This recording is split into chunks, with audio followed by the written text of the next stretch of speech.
You're listening to Mission Innovation.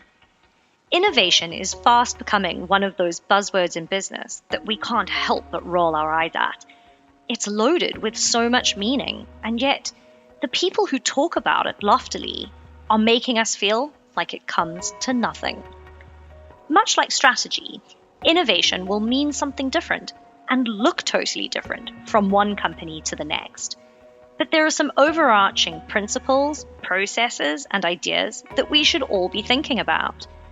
I want to use this podcast to do innovation justice and prove that there is something valuable to it beyond the theatrics that most companies employ.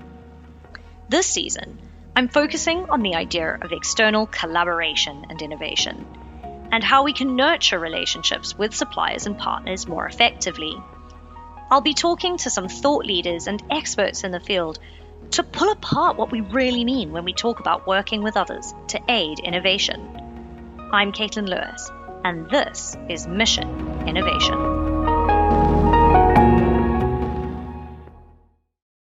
Performance management has a bad name. For most of us, it conjures up images of an awkward and ineffective annual review with our line manager, and feeling beholden to random numbers that don't cover half the actual job that we do.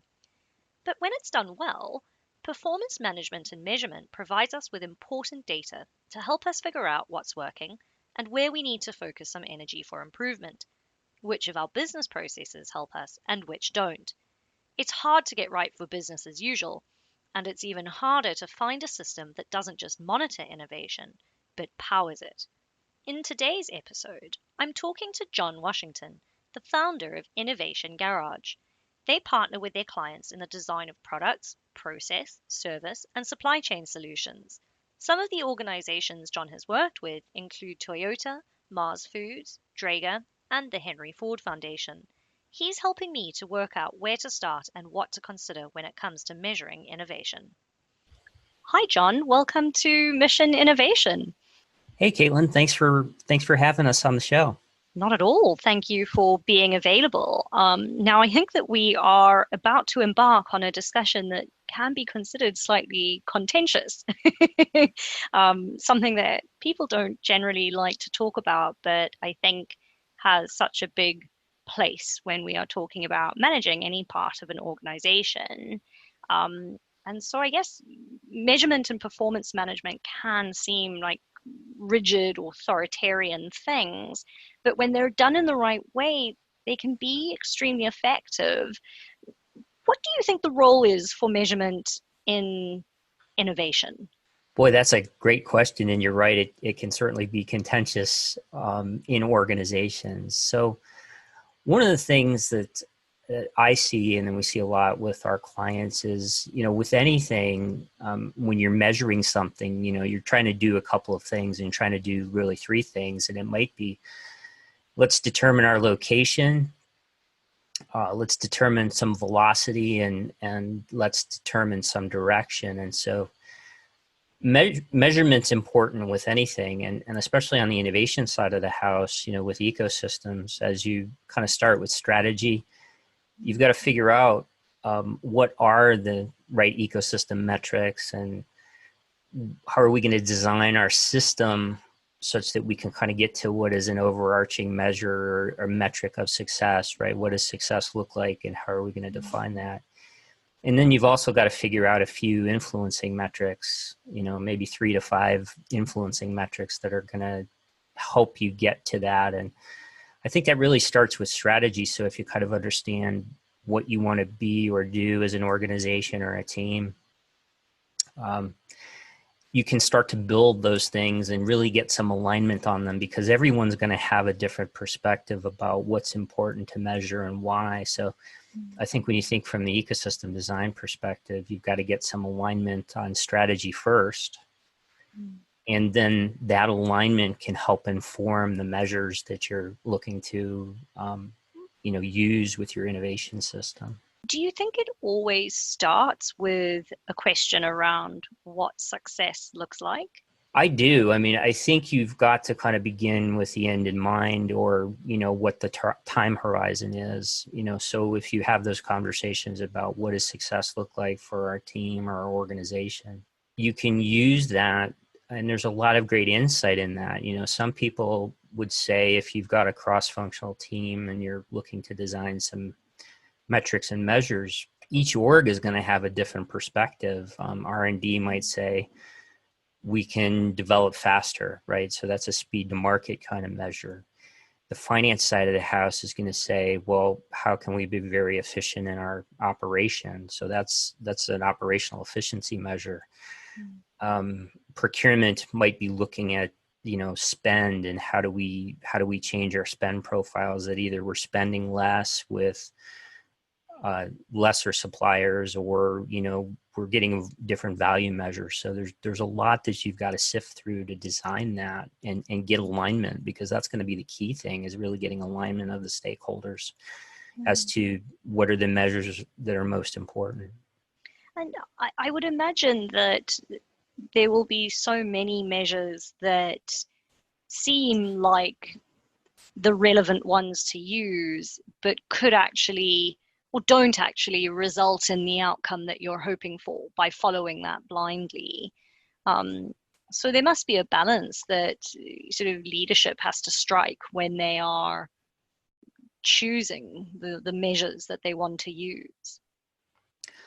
Yeah, definitely. And, when we think about it from a system design perspective, that ecosystem, the informing of what those measures might be is really important to kind of facilitate. And we don't encourage that to be designed only by the leadership, right? So you want them to be part of that process. But I think as our conversation continues, we'll touch on enabling the team, and also stepping away a bit from just because there's stripes in the room, or a certain individual has a certain position, that they've got it figured out, because they probably don't, and so drawing from the various stakeholders and the departments or business units helps you build that right thing. And you can align a group of people to understand their ecosystem and say, our overarching system metric is this, whatever that might be. Could be net margin revenue, or operational efficiency, or a velocity measure on how fast they're decisioning through a pipeline. And you're really looking for that whole group to be able to be aligned to that. So, maybe there's an overarching system metric that's informed by 3 to 5 other measures that the team aligns around. That's how we've seen that evolve to be pretty effective. And then that way, the individual contributors on the team and those in the business units they all talk the same language. They can all explain the influences and the tensions on the different measures as part of that. Yes, of course. And I think that talking about measuring innovation is that much more complicated, because innovation in itself requires some form of evolution, and having some comfort with the idea of not quite knowing where you might end up, or even being comfortable with the idea that you might fail. So when you're looking to measure something like innovation, how do you strike the balance between having control, but also allowing for enough creativity and freedom for a team to move to where they need to go in order to be successful? Yeah, so the balance is an important thing. And it's a good analogy, kind of the contrast between control and creation, because the creation side of it is you've got to have some psychological safety. You've got to have the team believe that they can fail fast and fail forward. And there's kind of a contrast between controlling and enabling. And where we see the most success, the leaders have to let go of the control in the front end of the funnel, right? So the leadership has to think about, and it kind of flows is they think things like, hey, you know what? We want to grow as an organization. And even the context of what growth means can be different with different organizations, right? So growth could be revenue. We need to grow our revenue. Is it top line revenue? Is it net margin revenue? well, we need to grow our savings because that'll make us more operational efficient, or, we want to grow in organizational size, or we want to have more locations. And sometimes the growth conversation is just about capability. We're not going to, go build 17 more plants, or we're not going to have different regional centers, but we want to grow in capability, and we want to grow in how we interact with each other. We want to grow with how we're more capable, and how we treat each other as an organization. Sometimes that's the growth conversation. So when we're in that situation, you talked about your question about between control and creation. The leadership team has to say, all right, growth is important to our strategy. We've got to figure out who can lead the charge within the organization.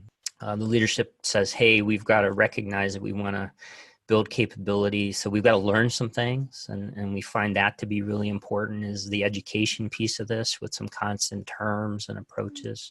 And then adding some technology to scale that. So once you've got education in place and the team's working through some of the challenges that they have, you can add the tech to scale that. And then you kind of cascade those methods and build the ecosystem out, through business units and suppliers. So the balance of control, where we see it most successful, is where the leadership team recognizes in the front end of the funnel. That's a different conversation than we've got things in production. Control comes later in the process from our experience. You've got to, let go a bit in the front end to have psychologically safe spaces and allow the team to create.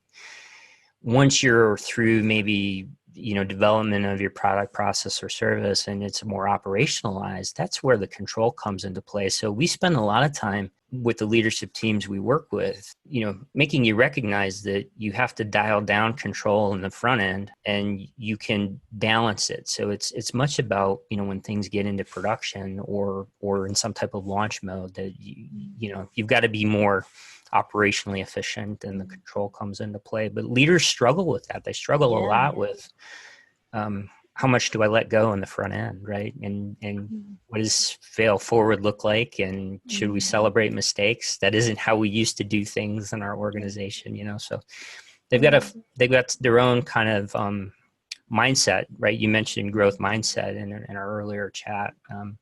They've got to get there to help the team be effective at it. Yeah, I can imagine. I was going to ask you how leaders responded to having to give up control. And obviously they do struggle. And what I'm thinking is, you also have to create some kind of a meaningful conversation around what is going on to reassure a team that they are at least moving in the right direction. I've even heard of companies implementing metrics like a return on failure, which literally just looks at, well, as a result of this failure, what have we learned, and how can we use that to our advantage moving forward?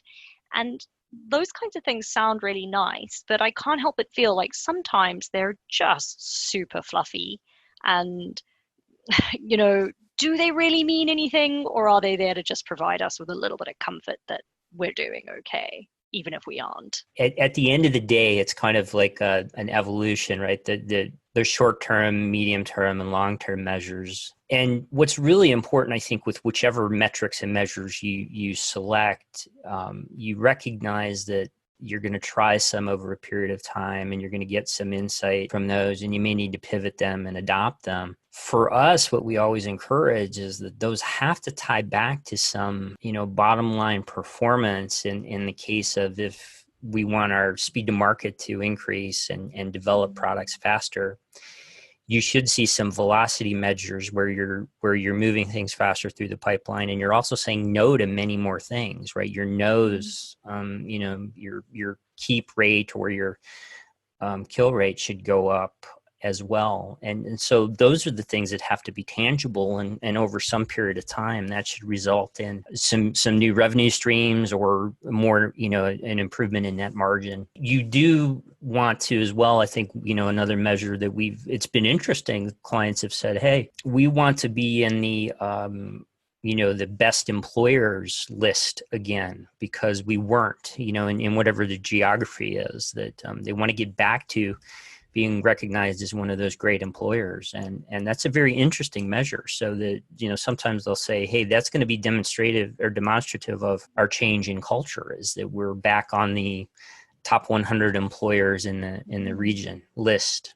And those are things that can be tangible. I don't think they should be feel good, but you want to see people improve in their confidence in innovation. You want to see the organization become maybe more efficient, or generate new streams of revenue, or become more net margin efficient. And so I think there's a lot of different measures, and it's important, I think, to keep it to a small subset, because you can really overwhelm yourself with a dashboard of 20 or 30 different things to measure. Yeah, and I guess it's often driven by some of those amazing catchphrases that we've been brought up on, which is things like, you can't manage what you don't measure. But I can't help but feel like innovation particularly is something that, as you were saying, you have to give up a little bit of that control, and you have to be okay with allowing things to just evolve and grow as they do. How do you find most organizations do measure innovation? Yeah, it's that typical kind of answer of each is unique. It's a bit of, right, organizations, right? Hey, you do you, right? It's the alignment that I think is important. If we have some client organizations that it was purely about decision and velocity in the pipeline.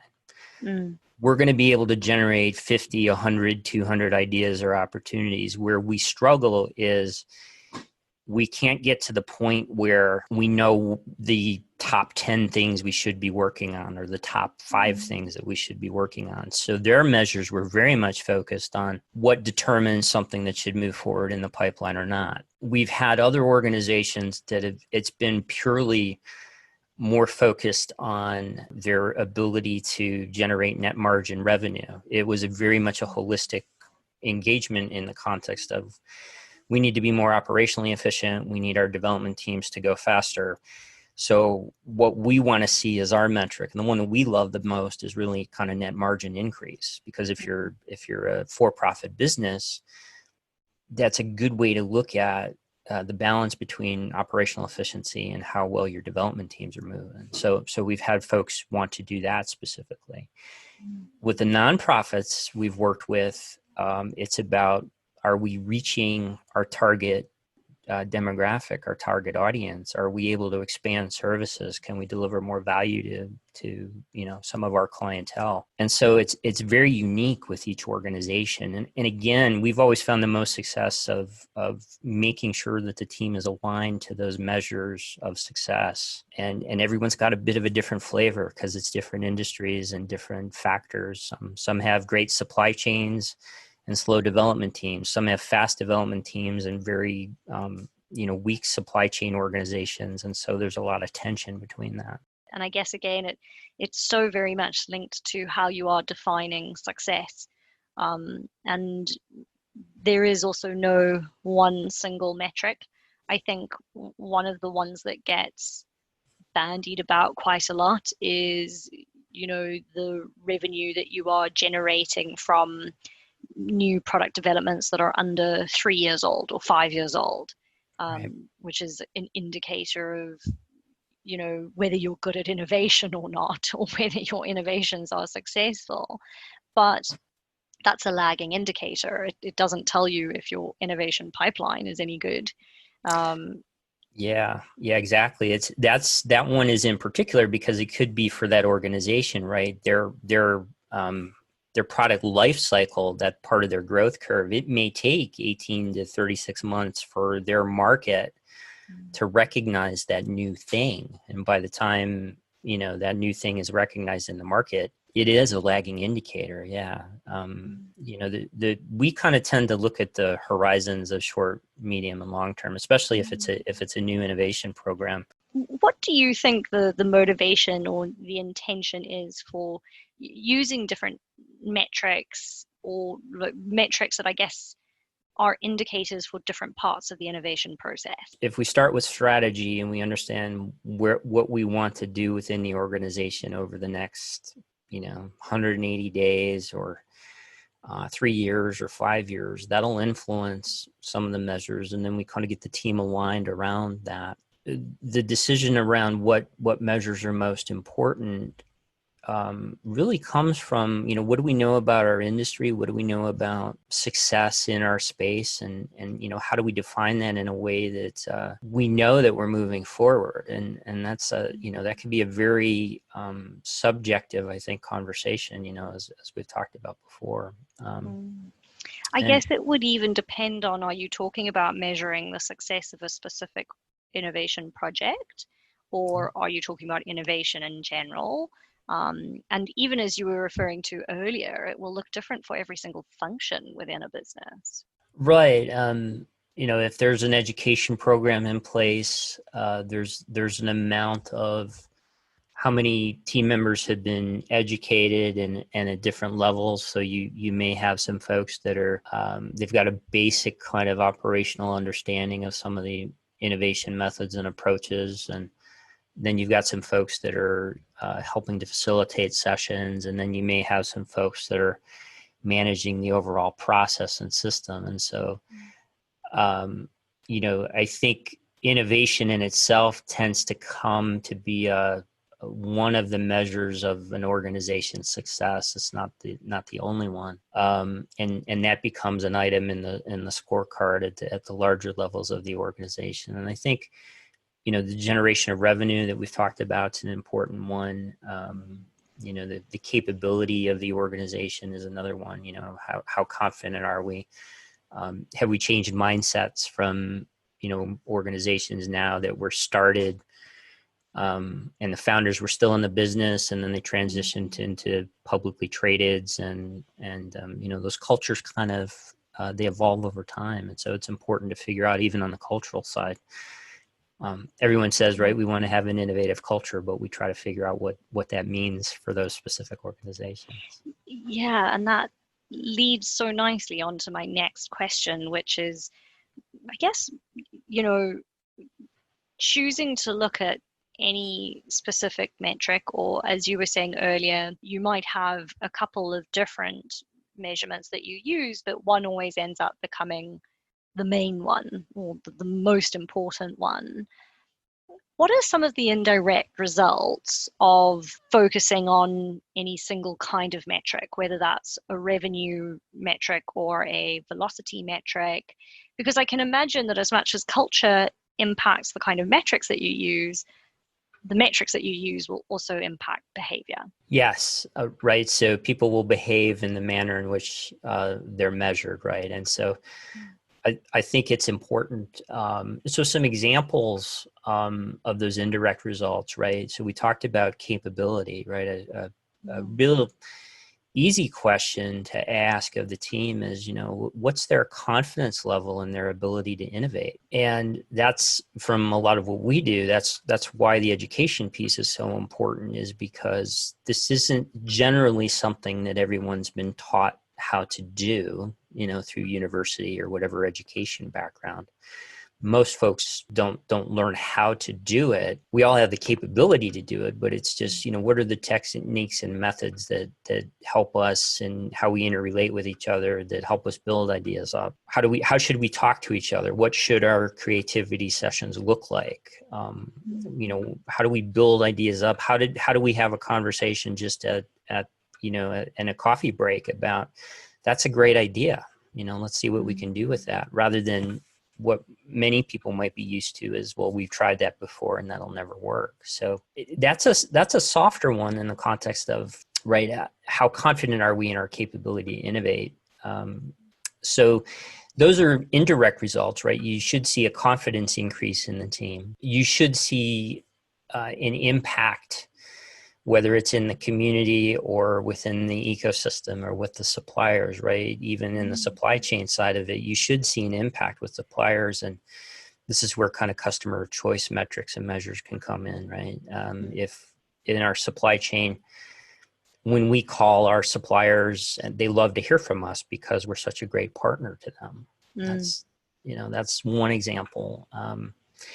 In the satisfaction side as well, as I mentioned, more satisfied and more engaged employees. Are their ideas being heard? Are they able to walk them through the process? They may not get to launch that because it didn't launch because it didn't align with our strategy, or maybe it just didn't, the technical challenges were too great, or it wasn't going to generate the revenue that we thought in an early stage. And I think as anyone goes through an innovation project or within an organization doing a lot of innovation, I think if as the contributor, they recognize, well, I understand that was a great idea when we started and there were reasons that we couldn't move that forward. I think that's a great conversation. That's a lot about capability and culture building that, anyone on the team can understand why something didn't move forward. We couldn't solve the technical challenges. We didn't have the right partner. The market wasn't ready for it. I think that those are indirect things when you think about how you move things through an ecosystem, that it's important for the contributors to understand. I think the typical understanding of measurement is that it's a very top-down and one-directional performance management tool. But the picture that you're starting to paint for me is that it's really quite a dynamic thing that, isn't just used sort of at the very beginning to, forever indicate our happiness, health, or success. But it's really quite cyclical and can be used to keep your finger on the pulse the whole time and actually use the indicators that you are getting back to inform what steps you decide to take forward with your team and for a project. Yeah, you're exactly correct. I think what's important is, especially if it's a situation in an organization that's maybe greenfield, right, that they're starting this, what is this thing, innovation, and we're going to start this. It's important to decide on some things to measure, at least to get alignment on those, and you can change them over time. I think that's your, kind of a little bit of the context of the question is, we think the leaders know it all and will be able to tell us what the important things are to measure, but it becomes very organic. I mean, an example we would share from a mid-market privately held of ours, that a client of ours, much more supply chain focused. That was where they needed their capability, but it was important to start with some very simple measures, and we all recognized that let's try and measure those for a period of weeks, and let's see if we like them. Is this measure helping us? And in some cases of the 5 we selected, I think 3 of them were great. The other 2 that we collectively thought, and the leadership team thought, well, that would be a good thing to measure. We recognized, boy, we're wasting a lot of our time measuring that. So let's stop that. Let's just take those out. Let's not do that.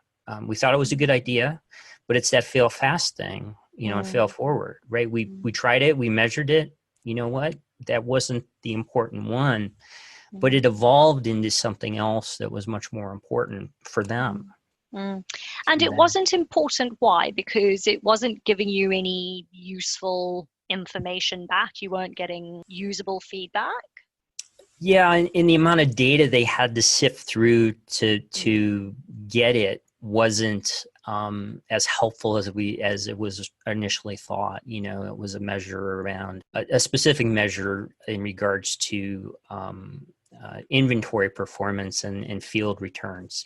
They thought that was important, this measure from field returns and how that impacts our supply chain. And it turned out that really wasn't that wasn't the thing to measure. And so what we would encourage is you guys, as the teams build and the folks listening build their measure sets, just try some things for a period of time. Do we have access to the data? Is it easy for us to measure this?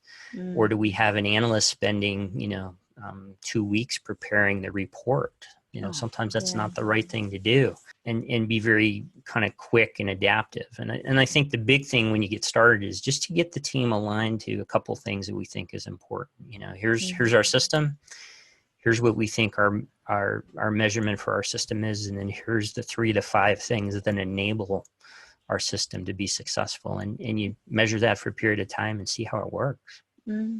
And do you have any examples of companies that have measured innovation differently to kind of some of the commonly accepted metrics? And have they been successful with that approach? Yeah, I mean, a couple of examples that come to mind are, we some publicly traded clients, different energy segments, food science, medical companies.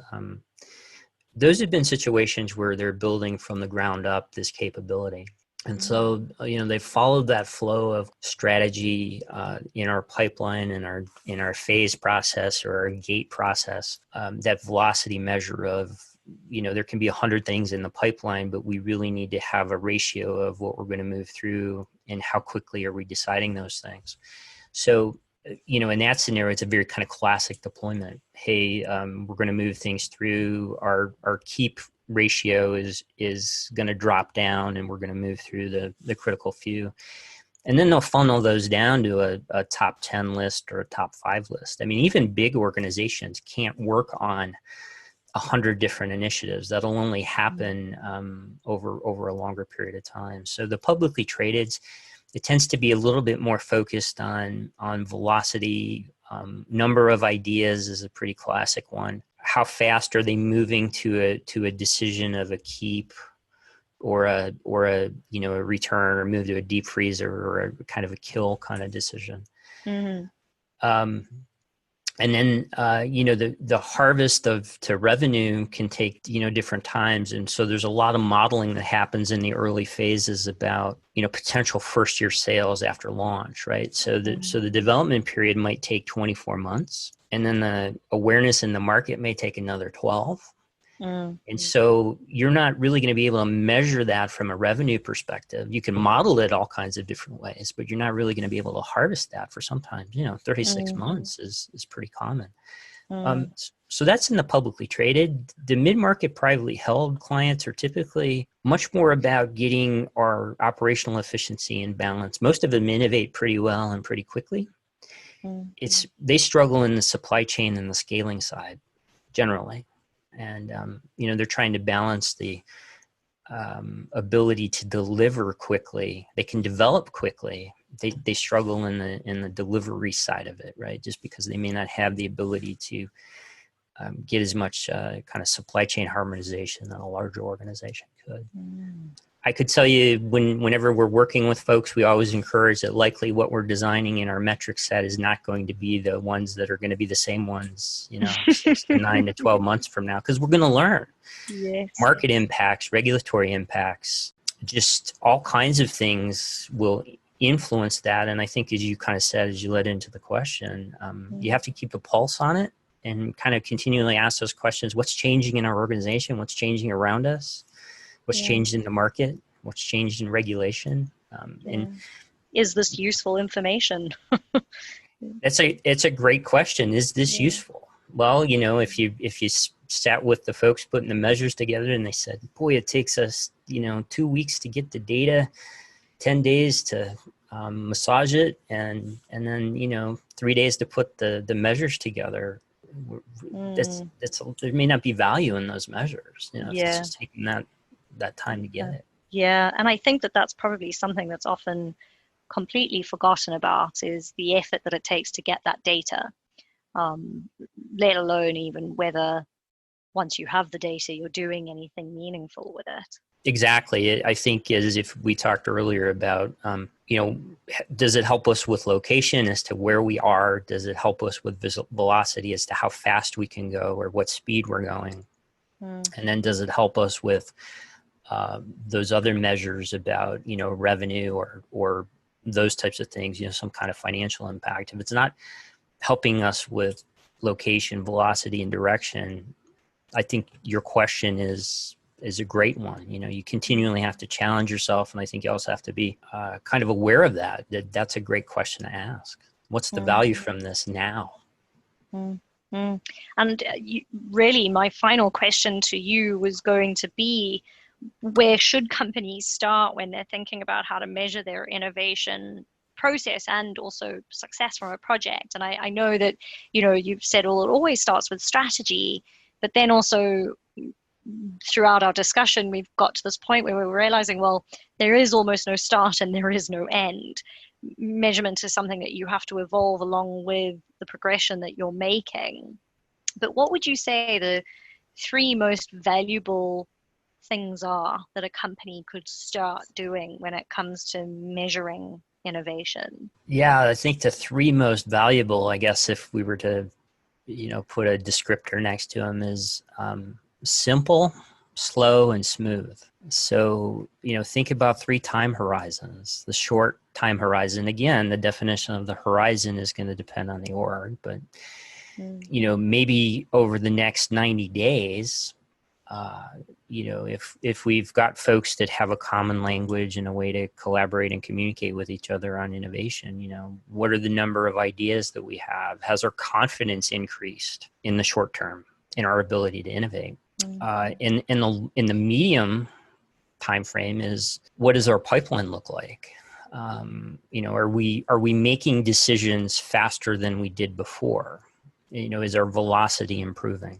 And so that speed to decision at each phase, I think, is important. That we've made a decision to move it forward, and we've done that very quickly, or we've made a decision to send it back to back to the drawing board or back to a deep freezer. We're going to put it on ice for 6 months because we can't solve this technical problem, or we don't have the right provider, or things like that. And the longer term ones, again, and that what is long term, that's typically maybe beyond 9 to 12 months, is are our employees more engaged? Is our confidence higher? And, if you're a for-profit business, is our net margin improving? I think that those are great ways to kind of tie the system together and show growth. Jon, thank you. This has been extremely insightful and actually super helpful. Well, my pleasure. I'm grateful for you reaching out, Caitlyn, and making time to connect. And I hope that this is helpful for your listeners on your podcast, and wish you the best of success with everything that you're doing. You've been listening to Mission Innovation. If you enjoyed today's episode, please could I ask you to leave a review and share this with those that you know. Getting this out there will help me to record more episodes and create a movement towards corporate innovation with less BS. If you have any questions, suggestions, or want to be on the podcast yourself, I'd love to hear from you. You can email me at lewis.caitlyn@gmail.com. I'll see you again soon.